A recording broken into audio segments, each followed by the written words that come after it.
Hantu yang datang melalui asap. Di kota kecil yang sepi, Ashwood, sebuah legenda beredar dalam bisikan dan suara pelan, diwariskan dari generasi ke generasi. Itu adalah kisah seorang pria bernama Samuel Watt, yang keluarganya terbakar dalam kebakaran rumah tragis bertahun-tahun lalu. Warga kota berbicara tentangnya dengan rasa takut, mengatakan bahwa arwahnya masih berkeliaran di reruntuhan rumahnya di pinggiran kota. Namun, bukan hanya tragedi kebakaran yang menghantui mereka, ada kisah aneh dan menyeramkan tentang apa yang terjadi setelah itu. Legenda mengatakan bahwa jika seseorang berdiri di dekat reruntuhan itu pada tengah malam, berteriak meminta bantuan, dan memanggil namanya, arwah Samuel akan muncul, menawarkan bantuan kepada mereka yang sedang dalam kebutuhan mendesak. Tetapi ada harga yang harus dibayar.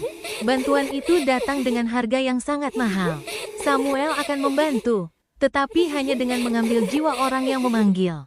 Asapnya, hitam, tebal, dan mencekik, akan mengikuti mereka kemanapun mereka pergi, sampai akhirnya menelan mereka sepenuhnya.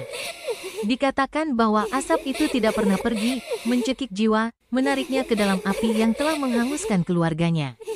Dan begitu ia diundang, tidak ada jalan untuk melarikan diri. 3 teman, Ben, Jess, dan Tyler, tumbuh besar di Ashwood. Kehidupan mereka saling terkait dengan pengalaman bersama selama bertahun-tahun. Mereka sudah mendengar cerita itu 100 kali. Tetapi mereka tidak pernah benar-benar mempercayainya. Itu hanya cerita bagi mereka, sesuatu yang hanya dibicarakan oleh orang-orang tua saat berkumpul di diner. Namun, ketika mereka mencapai usia 18 tahun, mereka mulai mencari sesuatu yang lebih, sesuatu untuk mengusir kebosanan hidup di kota kecil. Cerita itu menjadi sebuah petualangan.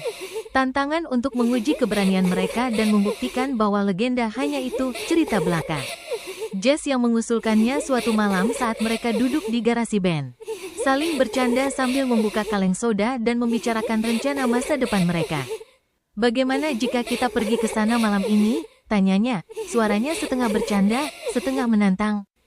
Tyler mengangkat alis, senyum nakal terbit di bibirnya.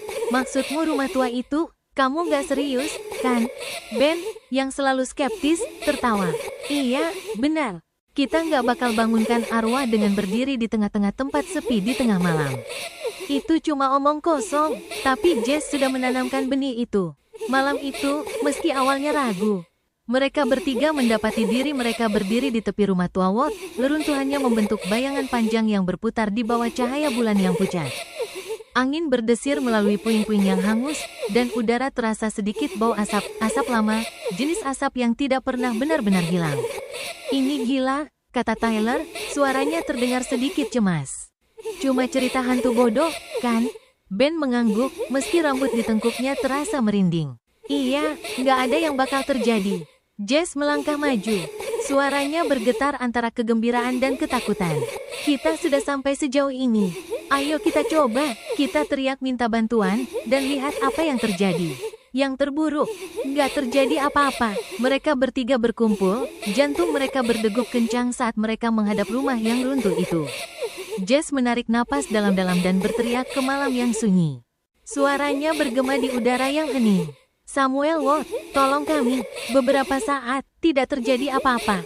Angin menderu melalui pepohonan, dan rumah itu tetap diam. Dindingnya yang hitam menjadi pengingat tragis masa lalu. Namun kemudian, ketika mereka hampir tertawa dan menganggap itu hanya kebodohan, mereka mendengarnya, suara rendah yang serak. Seperti api yang menyala, diikuti oleh bisikan yang seakan datang dari segala penjuru sekaligus. Aku akan membantu kalian.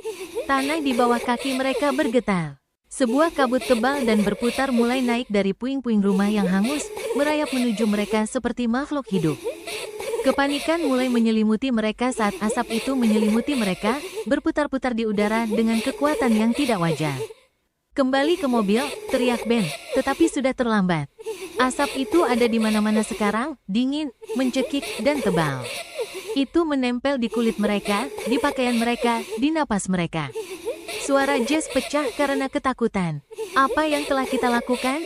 Apa yang sudah kita lakukan? Asap itu sepertinya mengikuti mereka saat mereka melarikan diri, merayap ke dalam paru-paru mereka, mencekik mereka, mengisi pandangan mereka dengan kegelapan.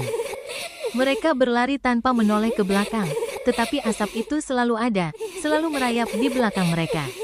Tidak peduli kemanapun mereka pergi, kembali ke kota, ke rumah Jess, ke rumah Ben, itu mengikuti. Mereka bisa merasakannya di kamar mereka, di mobil mereka, di setiap sudut yang mereka belokkan. Itu seperti hidup, dan itu sedang memburu mereka. Hari-hari berlalu, dan keberadaan aneh dari asap itu semakin kuat. Itu bukan hanya di rumah mereka lagi, itu tinggal di bayangan mereka, berputar dalam napas mereka, dan mengisi sudut-sudut pikiran mereka dengan ketakutan yang selalu ada. Mereka mulai melihat hal-hal di sudut mata mereka, kilatan gerakan, bentuk-bentuk gelap, sosok-sosok dalam kabut. Setiap kali mereka melihatnya, itu ada di sana, menunggu, mengawasi. Kemudian, suatu malam, Tyler adalah yang pertama patah. Dia terbangun di tengah malam, terengah-engah. Dadanya sesak seakan-akan asap itu telah masuk ke dalam paru-parunya. Dia mencoba berlari, tetapi asap itu menempel padanya, mencekiknya, menariknya ke arah sesuatu yang gelap. Sebuah suara, dalam dan jauh, berbisik di telinganya. "Kalian memanggilku, sekarang aku datang untuk kalian."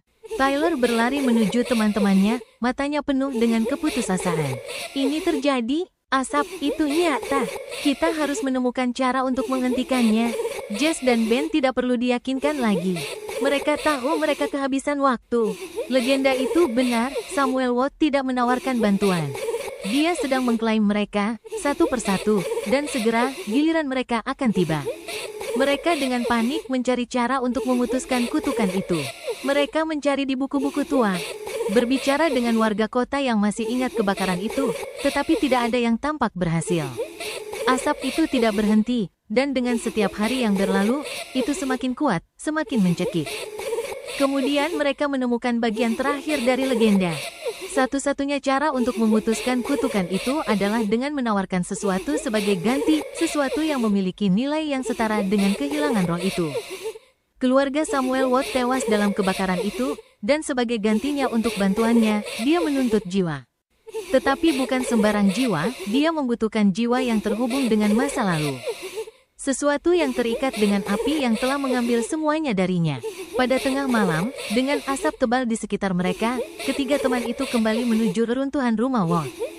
Asap itu mengelilingi mereka, menekan di setiap sisi, dan mereka bisa mendengar suara rendah dan serak dari Samuel Watt semakin keras. "Majulah, dan buatlah pengorbananmu," suara itu bergema. Jess gemetar ketakutan, maju. Dia tahu apa yang harus mereka lakukan. Dia adalah yang pertama kali memanggil bantuan, dan dia yang harus mengorbankan diri. Dengan tangan gemetar, dia mengangkat sebuah kalung kecil, warisan keluarga yang diberikan neneknya padanya. "Ini untukmu," bisiknya, mengulurkannya ke dalam asap. Untuk sesaat, semuanya hening. Kemudian, asap itu berputar dengan ganas di sekitar mereka, dan arwah Samuel Watt muncul, sebuah sosok tinggi yang gelap, wajahnya tertutup oleh sisa-sisa api. Api di matanya membara dengan kesedihan yang sangat tua. Jess menutup matanya, bersiap menghadapi detik-detik terakhir.